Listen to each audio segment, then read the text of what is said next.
Hello বিয়াস, আসসালামু আলাইকুম। যে যেখান থেকে দেখতেছেন আশা করি সবাই ভালো আছেন। আজকে দেখাবো আপনাদের কত ভাই বন্ধুরা চিন্তা করেন যে আসলেতে হাঁসে সঠিক পদ্ধতির খাবারটা কি দিলে ভালো হবে। এই যেগুলা দেখেন, আজকে আমি 10 দিন বয়স হয়েছে। 10 দিন বয়সকালে আমি এরকম ভিজা খাবার দিতেছি।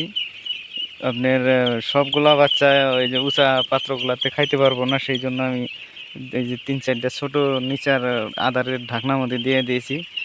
আর অনেক গরম, সেই জন্য আমি যে ওদের জন্য একটা সুইমিং পুল সিস্টেম করে দিয়েছি। এই সিস্টেম করে দিবেন, আপনাদের অনেক সুবিধা হবে। এরকম করে যদি আপনারা খামার করেন, কোনো আশা করি কোনো ভাই বন্ধু লসের সম্মুখীন হবেন না। এটা খুব ভালো একটা পদ্ধতি। যে ভাইয়েরা ভাবতেছেন যে অনেক গরম, হাঁস মরতাছে, সেই ভাইদের জন্য বলবো আপনারা এরকম একটা ছোট্ট একটা পুকুরির মতো বানাবেন।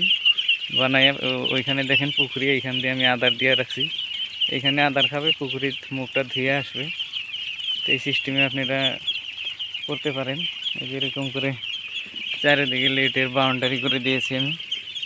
এরকম চারিদিকে লিটের বাউন্ডারি করে এরকম করে ছাইড়া দেবেন।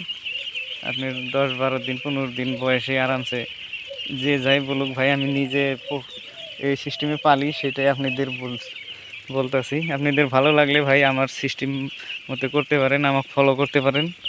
তো যে ভাইয়েরা হাঁস মুরগির খামারকে ভালোবাসেন আর ভালো ভালো ভিডিও যদি দেখতে চান, চ্যানেলটা সাবস্ক্রাইব করে রাখবেন। ফেসবুকে দেখলে ফলো করে রাখবেন। আর কোন ভাই কোন বোন কোন জায়গা থেকে দেখতেছেন অবশ্যই একটা কমেন্ট করে জানাবেন। কোনো হাঁস মুরগির সমস্যা থাকলে তা আমাকে জানাইতে পারেন। অনেক ধরনের সমস্যা নিয়ে আমি ভিডিও করেছি। তো এরকম এই যে এটা আমার হাঁসের বর্তমান টেম্পোরারি হিসাবে এটা আমি ঘরটা বানায় রাখছি। তো এটা আমি অল্প বড় হলে অন্য খামারে নিয়ে যাব হাঁসগুলা। এটা আমার মূল লোকাল মুরগির ঘর। তো এইগুলা ঘরে হাঁস পালাটা অসম্ভব, কারণ হাঁসের অনেক গরম। সেই জন্য হাঁস খোলামেলা জায়গায় রাখা ভালো।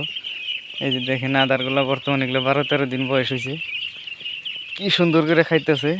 এগুলা আমি বর্তমান দানা ধরেন মোটামুটি 70% দানা দিছি, 20% চাপড় দিছি, হয়তো 10% ধানের গুঁড়া দিয়েছি। এখন থেকে মিক্স খাওয়ার অভ্যেস করা লাগবো। এখন থেকে না করলে ভাই যখন ভাবেন যে 1 মাস হয়েছে এখন দেই, তখন অল্প খাইতে দিদাবাদ করবো। তো এখন থেকে ওদেরকে আমি প্র্যাকটিস করাইতেছি। আর এই যে এটা নতুন করে একটা ছোট্ট মোটো করে একটা ঘর বানাইতেছি। এইখানে খালি আমি কিছু লোকাল ডিমের কুরকা বানাবো। আমার বাড়িতে অনেক লোকাল কুরকা আছে, 30টার মতো। ওই লোকাল কুরকাগুলো এখানে আমি ভালো কোয়ালিটি দেখে 50টা 100টার মতো খালি ডিমের জন্য এখানে রাখবো। এরকম সিস্টেমে আপনারা ঘরগুলো বানাইতে পারেন, বানাই এই পদ্ধতিতে। তো ভাই শিকার কোনো শেষ নাই, বোঝারও কোনো শেষ নাই। তো ভাই ভিডিওগুলো বেশি বেশি শেয়ার করে দিবেন। আর ভালো লাগলে আর কোনো সমস্যা থাকলে আপনারা কমেন্টে জানাইতে পারেন। ভালো লাগলে সবাই চ্যানেলটা সাবস্ক্রাইব করে রাখবেন, অন্যজনকে দেখার সুবিধা করে দিবেন। আসসালামু আলাইকুম।